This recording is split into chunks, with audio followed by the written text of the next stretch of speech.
முன்னொரு காலத்தில் ஒரு அழகான நாடு ஒன்று இருந்துச்சு. அந்த நாட்டை ஒரு சிற்றரசரோடது ஆண்டுக்கிட்டு வந்தார். அந்த நாட்டுக்கான பாதுகாப்பு எல்லாமே ஒரு பேரரசர் கொடுத்துக்கிட்டு இருந்தார். எல்லாமே நல்லா தான் போய்கிட்டு இருந்துச்சு. அந்த சிற்றரசர் ஆண்டுக்கிட்டு இருந்த அந்த நாட்டில் ஒரு மனிதர் ஒருத்தர் வாழ்ந்துக்கிட்டு வந்தார். அந்த மனிதர் பார்த்திங்கன்னா எப்போவுமே சோம்பேறித்தனமாக இருப்பார். எந்த ஒரு திறமைகளுமே இல்லாத ஒரு மனிதராக வாழ்ந்துக்கிட்டு வந்தார். இப்போது அவங்க ஃப்ரெண்ட்ஸ் எல்லாருமே நல்லபடியாக சம்பாதிச்சுக்கிட்டு இருந்தாங்க. இவருக்கு மட்டும் சம்பாத்தியம் ரொம்ப கம்மியாக இருந்துச்சு. சரி, எப்படியாவது ஒரு நல்ல வேலைக்கு போகலாம் அப்படின்னு சொல்லிட்டு ஆசைப்பட்டார். இப்போது அரண்மனையில் ஒரு மனிதரை இவருக்கு தெரியும். சரி, அந்த நண்பர் மூலமாக அரண்மனையில் ஏதோ ஒரு வேலை கிடைக்கும்னு பார்க்கலாம் அப்படின்னு சொல்லிட்டு அரண்மனைக்கு போகிறாரு. அரண்மனைக்கு போனவர் அவர் நண்பர் மூலமாக அரசர்கிட்ட அறிமுகமாகறாரு. அரசருமே பார்க்குறாரு. பார்த்துட்டு என்னப்பா இவருக்கு என்னென்ன வேலையெல்லாம் தெரியும் அப்படின்னு சொல்லிட்டு விசாரிக்கிறாரு. விசாரித்து பார்த்தா அவருக்கு எந்த வேலையுமே தெரியாது. அவர்கிட்ட எந்த ஒரு திறமைகளுமே இல்லை. ஆனால் ஒரு நேர்மையான மனிதர் அப்படின்னு மட்டும் சொல்கிறாரு. இந்த அளவுக்கு நேர்மையாக அவர் பேசுகிறது அவருக்கு பிடிச்சி போயிடுச்சு. உடனே சரிப்பா, இங்கே இருக்கிற ஏதாவது சின்ன சின்ன வேலைகளை செஞ்சுக்கிட்டு உனக்கான சம்பளம் கொடுக்கப்படும், உனக்கான சாப்பாடு தங்கமிடம் எல்லாமே கொடுக்குறோம் அப்படின்னு சொல்லிட்டு மன்னர் உத்தரவு போடுறாரு. அதன்படியே அவருக்கு சின்னதாக ஒரு இடம் கொடுக்குறாங்க. அவருக்கான சாப்பாடு எல்லாமே கொடுத்துட்றாங்க. இந்த மனிதருமே அங்கே இருந்துக்கிட்டு அந்த அரண்மனையில் இருக்கிற சின்ன சின்ன வேலையெல்லாம் செஞ்சுக்கிட்டு வராரு. இப்போ இந்த மனிதரை பார்த்து நிறைய பேர் பொறாமப்படுறாங்க. ஆனாலுமே இவர் எதை பற்றியும் கவலைப்படாமல் மன்னருக்கு ஒரு நம்பிக்கையுள்ள ஒரு மனிதராக அங்கே வந்து விளங்கிட்டு வராரு. இப்படியே நாட்கள் கடந்து போய்கிட்டு இருந்துச்சு. இப்போது மன்னர் எல்லாருக்கிட்டையும் ஒரு அறிவிப்பு விடுறாரு. அது என்னென்னா, எனக்கு ஒரு வாலண்டியர் ஒருத்தர் வேணும். அந்த மனிதர் பக்கத்தில் இருக்கிற ஒரு கிராமத்துக்கு போயிட்டு அங்கே இருக்கிற மக்கள்கிட்ட இதுக்கு முன்னாடி கொடுத்த கடன்லாம் வசூல் பண்ணிட்டு வரணும் அப்படின்னு சொல்லிட்டு யாராவது வரீங்களா அப்படின்னு சொல்லிட்டு கேட்குறாரு. இப்போ இந்த மனிதர் இருக்கார் பார்த்தீங்களா, அவருமே சரிங்க மன்னா, நான் போயிட்டு அந்த கடனை வசூலிச்சுட்டு வரேன் அப்படின்னு சொல்லிட்டு ஒத்துக்கிறாரு. மன்னருமே அதுக்கான ஏற்பாடெல்லாம் பண்ணி கொடுக்குறாரு. அவர் கூட கொஞ்சம் படை வீரர்களையுமே அனுப்பி விடுறாரு. போகிறதுக்கு முன்னாடி இந்த மனிதர் மன்னர்கிட்ட, மன்னா வரும்போது உங்களுக்கு ஏதாவது வாங்கிட்டு வரணுமா அப்படின்னு சொல்லிட்டு கேட்குறாரு. உடனே மன்னருமே சரிப்பா, ஏதாவது வாங்கிட்டு வா, இங்கே இல்லாத விஷயம் ஏதாவது இருந்தால் வாங்கிட்டு வா அப்படின்னு சொல்லிட்டு சொல்லி அனுப்புகிறாரு. சரிங்க மன்னா அப்படின்னு சொல்லிட்டு இந்த மனிதருமே அந்த கிராமத்துக்கு போகிறாரு. அந்த கிராமம் ரொம்ப வறண்ட பிரதேசமாக இருக்குது. ரொம்ப நாளாக மழை பொழிவு இல்லை. அங்கே விவசாயமே சரியாக போகலை. எல்லா மக்களுமே வறுமையில் வாடிக்கிட்டு இருக்காங்க. இப்போ இந்த மனிதர் எல்லாரையும் ஒன்றா கூட்டி, இங்கே பாருங்கள், இங்கே மன்னர்கிட்ட நிறையா கடன் வாங்கியிருக்கீங்க. அந்த கடனுக்கான அந்த பத்திரம் எல்லாமே உங்கள்கிட்ட இருக்குது. யார் யார் எவ்வளோ கடன் வாங்கியிருக்கீங்க அப்படிங்கிற லிஸ்ட் எங்கிட்ட இருக்குது. நீங்கள் ஒவ்வொருத்தரும் அந்த பத்திரத்தை கொடுத்து எவ்வளோ கடன் வாங்கியிருக்கீங்களோ அந்த கடனை கொடுத்துருங்க. அந்த பத்திரத்தை நான் இங்கே கிழிச்சு போட்டுறேன் அப்படின்னு சொல்லிட்டு எல்லாருக்கிட்டையும் சொல்கிறாரு. இப்போ எல்லா மக்களுமே என்ன பண்ணுறதுன்னு தெரியாமல் முழிச்சிக்கிட்டு இருக்காங்க. ஏன்னா அவங்க கடன் வாங்கி ரொம்ப நாள் ஆகுது. அந்த கடனுக்கான வட்டி தொகையுமே கட்டலை, அந்த கடனுக்கான அசல் தொகையுமே கட்டலை. இப்போ இந்த மனிதர்கள்லாம் சேர்ந்துக்கிட்டு, ஐயா எங்களுக்கு கொஞ்சம் டைம் கொடுங்க, இப்போ நிலைமை சரியில்லை, இன்னும் கொஞ்சம் டைம் கொடுத்தீங்கன்னா எப்படியாவது கட்ட பார்க்குறோம் அப்படின்னு சொல்லிட்டு ரொம்ப மன்றாடி கேட்டுக்கிட்டு இருக்காங்க. இப்போது இந்த மனிதருக்குமே என்ன பண்ணுறதுன்னு தெரியல. அவரும் சுற்றியும் பார்க்குறாரு. அங்கே உண்மையிலேயே அங்கே இருக்கிற மக்கள்கிட்ட கொஞ்சம் கூட காசு பணம் எதுவுமே இல்லை. அவங்களே பசியும் பட்டினியில் வாடிக்கிட்டு இருக்காங்க. இவங்கக்கிட்ட இருக்கிற பணத்தை எப்படி வாங்க முடியும் அப்படின்னு சொல்லிட்டு யோசிக்கிறாரு. அதுக்கப்புறம் அங்கே இருக்கிற படை வீரர்களை விட்டு எல்லாருக்கிட்ட இருக்கிற கடன் பத்திரம் எல்லாத்தையுமே வாங்கிட்டு வர சொல்கிறாரு.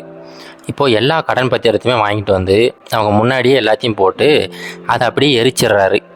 உண்மையிலேயே அந்த கடன் பத்திரங்கள் அழிஞ்சு போயிடுச்சுன்னா மன்னர்கிட்ட அந்த கடனை திருப்பி செலுத்தினா தான் அர்த்தம்.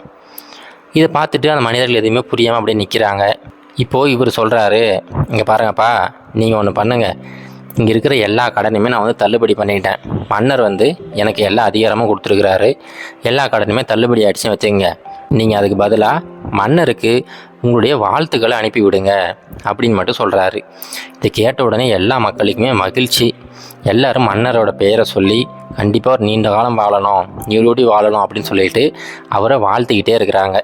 அவங்க வாழ்த்துக்கிட்டே இருக்கும்போது இந்த மனிதர் அந்த படை வீரர்களோட அங்கேருந்து கிளம்பி அரண்மனைக்கு வந்துடுறாரு. அரண்மனைக்கு வந்தவர் மன்னரை போய் சந்திக்கிறாரு. மன்னர் ரொம்ப ஆவலாக காத்துக்கிட்டு இருக்கிறாரு. எப்படியும் கொஞ்சமாவது கடனை வசூல் பண்ணிட்டு வந்திருப்பாரு அப்படின்னு சொல்லிட்டு ரொம்ப ஆவலாக காத்துக்கிட்டு இருக்கிறாரு. ஆனால் இவர் வெறுங்கை வீசிக்கிட்டு போய் நிற்கிறாரு. மன்னருமே கேட்குறாரு, என்னப்பா என்ன ஆச்சு, ஏன் கடன்லாம் வசூல் பண்ணலையா அப்படின்னு சொல்லிட்டு கேட்குறாரு. அதுக்கு அந்த மனிதர் சொல்கிறாரு, மன்னா அவங்க ரொம்ப பசியும் பட்டினியில் வாடிக்கிட்டு இருக்காங்க. அவங்கக்கிட்ட எந்த ஒரு தொழிலுமே இல்லை, எந்த ஒரு விவசாயம் பண்ணுறதில்ல. இப்படி இருக்கும்போது அவங்கக்கிட்ட எப்படி நம்ம கடனை வசூல் பண்ண முடியும்? உடனே மன்னருக்கு ரொம்ப கோபம் வந்துடுது. மன்னர்கிட்ட எல்லாமே இருக்குது. அவருக்கு தேவையான செல்வங்கள் மற்ற எல்லா விஷயங்களுமே இருக்குது. ஆனாலுமே அவர் மனசுக்குள்ளார சரி அந்த கடன் தொகையில் ஏதோ கொஞ்சமாவது வந்தால் நல்லா இருக்குமே அப்படின்னு சொல்லிட்டு யோசிச்சுக்கிட்டு இருந்தார். இப்போ எதுவுமே வரலன்னு உடனே ரொம்ப கோவப்பட ஆரம்பிச்சிட்டாரு. என்னப்பா இப்படி பண்ணிட்ட, உன்னை வந்து நம்பி அனுப்பிவிட்டேன், ஆனால் நீ என்னடான்னா கொஞ்சம் கூட அமௌண்ட் வாங்காமல் வந்திருக்கிறியா அப்படின்னு சொல்லிட்டு இவரை திட்ட ஆரம்பிக்கிறாரு. இப்போ கடைசியாக அந்த மனிதர் சொல்கிறாரு, மன்னா நான் வந்து பணத்தை தான் வாங்கிட்டு வரல, ஆனால் அதற்கு பதிலாக நீங்கள் சொன்னீங்க பார்த்தீங்களா, வரும்போது எனக்கு இந்த அரண்மனையில் இல்லாத ஒரு விஷயத்த வாங்கிட்டு வான்னு சொல்லி அந்த விஷயத்த வாங்கிட்டு வந்திருக்கேன் அப்படின்னு சொல்லிட்டு சொல்கிறாரு. மன்னருக்கு ஒன்றும் புரியலை.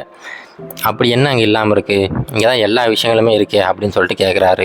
அதுக்கு அந்த மனிதர் சொல்கிறாரு, மன்னா இங்கே வந்து நிறைய மனிதர்கள் உங்கள்கிட்ட வேலை செய்கிறாங்க, ஆனால் உண்மையிலேயே மனதார உங்களை வாழ்த்துறவங்க கொஞ்சம் பேர் தான். அதுவும் எனக்கு தெரிஞ்சு நிறைய பேர் இங்கே இல்லவே இல்லை. ஆனால் அங்கே இருக்கிற மக்கள் இந்த மகிழ்ச்சியினால் மனதார உங்களுக்கு வாழ்த்துக்களை அனுப்பியிருக்கிறாங்க. அந்த வாழ்த்துக்களை தான் நான் வாங்கிட்டு வந்திருக்கேன் அப்படின்னு சொல்லிட்டு சொல்கிறாரு. இதை கேட்டுட்டு மன்னருக்கு ஒன்றும் புரியலை. சரிப்பா ஏதோ பண்ணுப்பா அப்படின்னு சொல்லிட்டு அவரை அனுப்பி விட்டுறாரு. அவர் போனதுக்கப்புறமா அந்த மனிதருமே அங்கேருந்து போயிடுறாரு. அப்படியே கொஞ்சம் நாட்கள் போய்கிட்டு இருக்குது. இப்போ என்னாச்சுன்னா, இப்போது இந்த சிற்றரசருக்கும் அந்த பேரரசருக்கும் ஏதோ ஒரு சின்ன தகராறு வந்துடுது.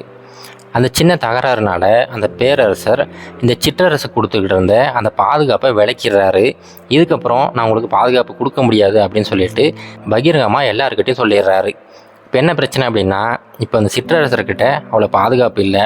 இந்த பாதுகாப்பு இல்லாத தெரிஞ்ச உடனே பக்கத்தில் இருக்கிற நாடுகள் எல்லாம் இவர் மேலே படையெடுக்க ஆரம்பிச்சிருச்சிங்க.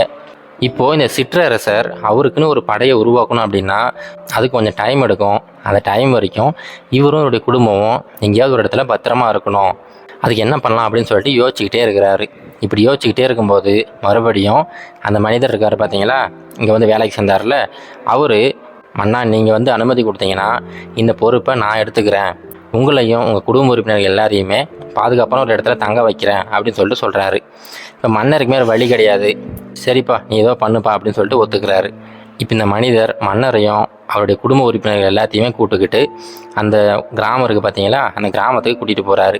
அங்கே போன உடனே அந்த மக்கள் எல்லாருமே ரொம்ப ஆரவாரத்தோடு வரவேற்கிறாங்க. எல்லாருமே மன்னரை வாழ்த்திக்கிட்டே இருக்கிறாங்க. இப்போ இவர் சொன்னது போலவே ஒரு பாதுகாப்பான இடத்த மன்னருக்கு ஒதுக்கி கொடுக்குறாங்க. யாருமே அங்கே நுழைய முடியாத அளவுக்கு அவ்வளோ பாதுகாப்பான இடத்துல அவங்கள வச்சுருக்கிறாங்க. இப்போ மன்னருமே அவருக்கு தேவையான எல்லா வேலைகளுமே ஈடுபட்டுக்கிட்டு இருக்கிறாரு. இப்போ மன்னர் அந்த மனிதர்கிட்ட சொல்கிறாரு, இங்கே பாருப்பா, அன்னைக்கு நீ சொன்ன இந்த மாதிரி வாழ்த்துக்களை நான் வாங்கிட்டு வந்திருக்கேன் அப்படின்னு சொல்லிட்டு சொன்னேன். அப்போ என்னால் நம்ப முடியலை, ஆனால் இப்போது அதை என் கண் கூட பார்த்துக்கிட்டு இருக்கேன் அப்படின்னு சொல்லிட்டு சொல்கிறாரு. இப்போது அந்த கதையில் வந்தது போல தாங்க நம்முடைய வாழ்க்கையிலுமே நம்ம மற்றவங்களுக்கு செய்கிற அந்த சின்ன சின்ன நன்மைகள் இருக்குது பார்த்தீங்களா, அவங்க மனதளவில் நம்ம நல்லா இருக்கணும் அப்படிங்கிற அந்த வாழ்த்துக்கள் இருக்குது பார்த்தீங்களா, அது கண்டிப்பாக அது உங்களுக்கு ஏதாவது ஒரு இடத்துல உதவி செய்யும். அதனால் இதுக்கப்புறம் முடிஞ்ச வரைக்கும் எல்லாருக்கும் நன்மை செய்ய பாருங்கள். அந்த நன்மைகள் பல மடங்காக உங்களுக்கு திரும்பி வரும். இது கரேஜ் டு ஆக்ட் மோட்டிவேஷன் கதைகள்.